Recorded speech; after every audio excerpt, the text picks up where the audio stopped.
But moving on to the Memphis Grizzlies Golden State Warriors series, because this is pretty much in control of the Golden State Warriors at this point. They're up 2-1. They blew the Grizzlies out last game. And now Ja Morant's unlikely to play tonight. I didn't even see. Is he out officially? I haven't even checked. But I'm pretty sure he's unlikely. I think he's trending towards that. And I got a couple things I want to say about Ja Morant, but continue. Oh. Malik, the intro's done. It's made up. Go ahead and go on with Ja Morant. I think Ja Morant is a crybaby. I think this guy needs an enemy in order to be at his best. He is everything that I despise with this new brand of basketball. Guys running to Twitter as soon as things don't go their way, or as soon as they think someone did them wrong. Like, Josh, shut up.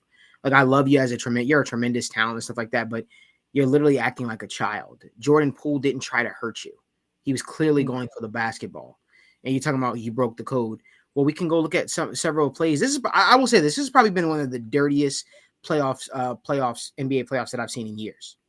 I got to say that. Guys taking shots at guys' knees, slamming each other down. If this was the 90s, basketball was like, holy hell. But I think Ja Morant is acting like a little child, to be honest with you. And I think somebody needs to say it. I know all these ratio and W kids out there on Twitter. They're big Ja Morant fans. We got some guys here at TWS and are big Ja Morant supporters. But guess what? I'm shocked. I'd expect a child to support a child. So at the end of the day, I need Ja Morant to grow up a little bit, grow a little hair on his nuts, and start acting like a man. Yeah, I've seen that. We've had some, there's some people on Twitter that are, talking about, Ja Morant can do this, he can do that, whatever. But look, every single time something goes wrong, he has to say something on Twitter, and some people like it, some people hate it. I'm more concerned about what he's putting on the basketball court, and he's had a big impact. And what I'm really concerned about here with the Memphis Grizzlies is how do they bounce back? How do they look without Ja Morant potentially tonight? Because they looked awesome in the regular season. But in a playoff atmosphere against this Golden State Warriors team, can you get over the hump? I mean, as much as they were great without Ja Morant during the regular season, it certainly doesn't make your team any better. So I'm really interested to see.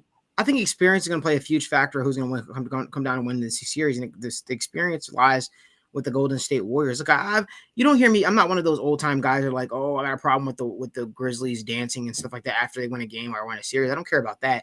I just think that as the team lead and as the leader of the team, it's important to stay even keeled at all times. Could you imagine after every bad week we've had here at TWSN or every bad month, I'm on Twitter like dropping like subliminal Drake lyrics or like, saying certain stuff. Come on now. Like at some point, never get too high, never get too low, always remain even keeled. If you have nothing nice to say, Ja Morant, do what you've been told probably since you were a child. Shut the hell up. Because I promise you, nobody cares what you're saying on Twitter, bro.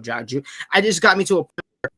It was a little bit too much. And I understand the question is, what does Memphis need for Game 4 to bounce back? Well, first and foremost, they need to be mature. They're right. Like they need to be mature about it because they're going to go through that's the thing about sports. That's the thing about basketball games. It's going to go through highs and lows, the ebbs and flows. It's what you're going to deal with, right? But you need someone, your leader, to be even keeled, to remain level headed, not acting like a psychopath on Twitter and then deleting tweets.